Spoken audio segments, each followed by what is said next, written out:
اعوذ باللہ من الشیطان الرجیم بسم اللہ الرحمن الرحیم وجاء المعذرون من الاعراب ليؤذن لهم وقعد الذين كذبوا الله ورسوله سيصيب الذين كفروا منهم عذاب علیم۔ اور دیہاتیوں میں سے بھی بہانہ باز لوگ آئے کہ ان کو جہاد سے چھٹی دی جائے، اور اسی طرح جن لوگوں نے اللہ اور اس کے رسول سے جھوٹ بولا تھا وہ سب بیٹھے رہے۔ ان میں سے جنہوں نے کفر مستقل طور پر اپنا لیا ہے ان کو دردناک عذاب ہوگا۔ جس طرح مدینہ منورہ میں بہت سے منافق تھے، اسی طرح مدینہ منورہ سے باہر دیہات میں بھی منافق موجود تھے۔ چونکہ غزوہ تبوک میں جانے کا حکم صرف اہل مدینہ کے لیے نہیں بلکہ آس پاس کے لوگوں کے لیے بھی تھا، اس لیے یہ دیہاتی بھی بہانہ کرنے کے لیے آئے تھے۔ لیس علی الضعفاء ولا علی المرضى ولا علی الذین لا یجدون ما ينفقون حرج اذا نصحوا للہ ورسولہ ما علی المحسنین من سبیل واللہ غفور رحیم۔ کمزور لوگوں پر جہاد میں نہ جانے کا کوئی گناہ نہیں، نہ بیماروں پر، نہ ان لوگوں پر جن کے پاس خرچ کرنے کو کچھ نہیں ہے، جبکہ وہ اللہ اور اس کے رسول کے لیے مخلص ہوں۔ نیک لوگوں پر کوئی الزام نہیں، اور اللہ بہت بخشنے والا بڑا مہربان ہے۔ وَلَا عَلَى الَّذِينَ إِذَا مَا آتَوْكَ لِتَحْمِلَهُمْ قُلْتَ لَا أَجِدُ مَا أَحْمِلُكُمْ عَلَيْهِ تَوَلَّوْا وَأَعْيُنُهُمْ تَفِيضُ مِنَ الدَّمْعِ حَزَنًا أَلَّا يَجِدُوا مَا يُنْفِقُونَ۔ اور نہ ان لوگوں پر کوئی گناہ ہے جن کا حال یہ ہے کہ جب وہ تمہارے پاس اس غرض سے آئے کہ تم انہیں کوئی سواری مہیا کر دو، اور تم نے کہا میرے پاس تو کوئی ایسی چیز نہیں ہے جس پر میں تمہیں سوار کر سکوں، تو وہ اس حالت میں واپس گئے کہ ان کی آنکھیں اس غم میں آنسوؤں سے بہہ رہی تھی کہ ان کے پاس خرچ کرنے کو کچھ نہیں ہے۔ روایات میں ہے کہ یہ 7 انصاری صحابہ تھے: حضرت سالم بن عمیر، حضرت علبہ بن زید، حضرت عبد الرحمن بن کعب، حضرت عمر بن الحمام، حضرت عبداللہ بن مغفل، حضرت حرمی بن عبداللہ اور حضرت ارباد بن ساریہ۔ انہوں نے غزوہ تبوک میں شامل ہونے کے لیے اپنے شوق کا اظہار فرمایا رضی اللہ عنہم اجمعین، اور آن حضرت صلی اللہ علیہ وسلم سے سواری کی درخواست پیش کی۔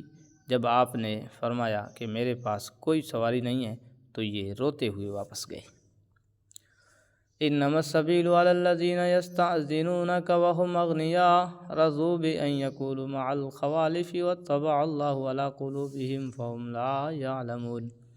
الزام تو ان لوگوں پر ہے جو مالدار ہونے کے باوجود تم سے اجازت مانگتے ہیں، وہ اس بات پر خوش ہیں کہ وہ پیچھے رہنے والی عورتوں میں شامل ہو گئے، اور اللہ نے ان کے دلوں پر مہر لگا دی، اس لیے انہیں حقیقت کا پتہ نہیں ہے۔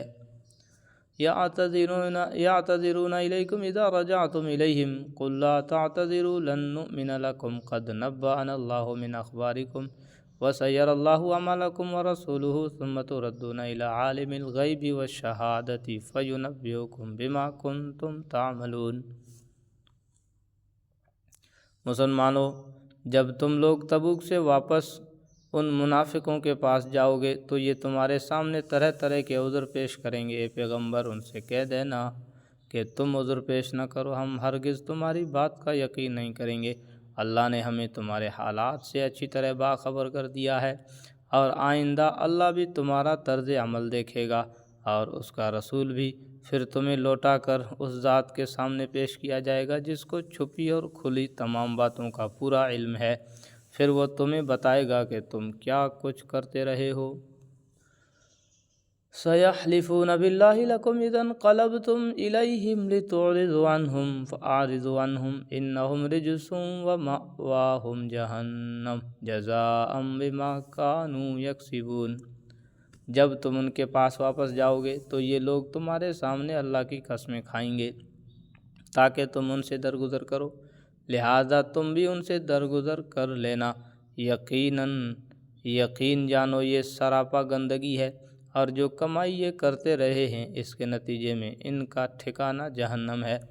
یہاں درگزر کرنے کا مطلب یہ ہے کہ ان کی بات سن کر انہیں نظر انداز کر دیا جائے، نہ تو فوری پر انہیں ہاں نہ تو فوری طور پر انہیں کوئی سزا دی جائے اور نہ یہ وعدہ کیا جائے کہ ان کی معذرت قبول کر لی گئی ہے اور انہیں معاف کر دیا گیا ہے۔ اس طرز عمل کی وجہ اگلے جملے میں یہ بیان کی گئی ہے کہ اپنے نفاق کی وجہ سے یہ سراپا گندگی ہے، ان کی معذرت جھوٹی ہے جو انہیں اس گندگی سے پاک نہیں کر سکتی، اور آخر کار ان کو اللہ تعالیٰ کی طرف سے عذاب کا سامنا کرنا پڑے گا۔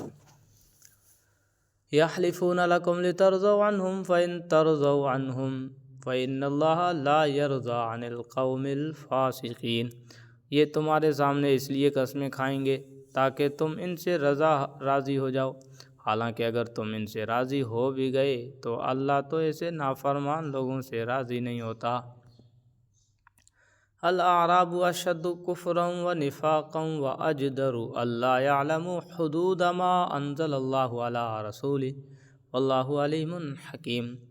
جو دیہاتی منافق ہیں وہ کفر اور منافقت میں زیادہ سخت ہیں اور دوسروں سے زیادہ اسی لائق ہیں کہ اس دین کے احکام سے ناواقف رہیں جو اللہ نے اپنے رسول پر اتارا ہے، اور اللہ علم کا بھی مالک ہے، حکمت کا بھی مالک۔ یعنی منافقت کے علاوہ ان کی ایک خرابی یہ ہے کہ انہوں نے مدینہ منورہ کے مسلمانوں سے میل جول بھی نہیں رکھا جس کے ذریعے ان کو شریعت کے احکام کا علم ہوتا۔ وَمِنَ الْأَعْرَابِ مَنْ يَتَّخِذُ مَا يُنْفِقُ مَغْرَمًا وَيَتَرَبَّصُ بِكُمُ الدَّوَائِرَ عَلَيْهِمْ دَائِرَةُ السَّوْءِ وَاللَّهُ سَمِيعٌ عَلِيمٌ۔ انہی دیہاتیوں میں وہ بھی ہیں جو اللہ کے نام پر خرچ کیے ہوئے مال کو ایک تاوان سمجھتے ہیں اور اس انتظار میں رہتے ہیں کہ تم مسلمانوں پر مصیبتوں کے چکر آ پڑیں، حالانکہ حقیقت یہ ہے کہ بدترین مصیبت کا چکر تو خود ان پر پڑا ہوا ہے، اور اللہ ہر بات سنتا، سب کچھ جانتا ہے۔ یعنی یہ لوگ چاہتے ہیں کہ مسلمان مصیبت کے کسی ایسے چکر میں پڑ جائیں کہ ان لوگوں کو اس قسم کے احکام سے آزادی مل جائے جن پر عمل کرنا انہیں بہت مشکل معلوم ہوتا ہے۔ خاص طور پر غزوہ تبوک کے موقع پر ان لوگوں کو یہ امید لگی ہوئی تھی کہ اس مرتبہ مسلمانوں کا مقابلہ روم کی عظیم طاقت سے ہو رہا ہے، اس لیے شاید اس بار وہ رومیوں کے ہاتھوں شکست کھا کر اپنی ساری طاقت کھو بیٹھیں گے۔ آگے اللہ تعالیٰ نے فرمایا کہ در حقیقت یہ لوگ خود نفاق کے چکر میں پڑے ہوئے ہیں جو انہیں دنیا اور آخرت دونوں کی رسوائی میں مبتلا کر کے رہے گا۔ وَمِنَ الْأَعْرَابِ مَنْ يُؤْمِنُ بِاللَّهِ وَالْيَوْمِ الْآخِرِ وَيَتَّخِذُ مَا يُنْفِقُ قُرُبَاتٍ عِنْدَ اللَّهِ وَصَلَوَاتِ الرَّسُولِ أَلَا إِنَّهَا قُرْبَةٌ لَهُمْ سَيُدْخِلُهُمُ اللَّهُ فِي رَحْمَتِهِ إِنَّ اللَّهَ غَفُورٌ رَحِيمٌ۔ اور انہی دیہاتیوں میں وہ بھی جو اللہ اور یوم آخرت پر ایمان رکھتے ہیں اور جو کچھ اللہ کے نام پر خرچ کرتے ہیں، اس کو اللہ کے پاس قرب کے درجے حاصل کرنے اور رسول کی دعائیں لینے کا ذریعہ سمجھتے ہیں۔ ہاں یہ ان کے لیے یقیناً تقرب کا ذریعہ ہے، اللہ ان کو اپنی رحمت میں داخل کرے گا، بے شک اللہ بہت بخشنے والا بڑا مہربان ہے۔ صدق اللہ العظیم۔